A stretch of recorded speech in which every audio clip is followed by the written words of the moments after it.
Okay, so I took these, which I have specially made for grabbing stripped out integral stops.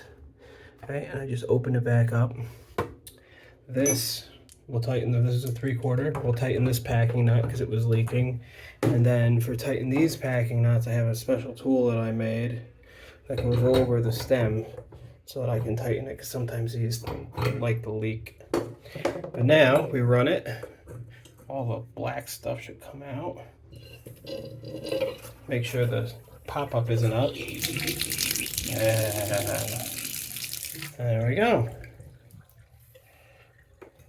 Make sure the packing nut isn't super tight, especially if they're older. They won't be able to turn it. Now I just clean it all up and put it all back together and on to the next one. How to make $800 in 15 minutes. Just kidding.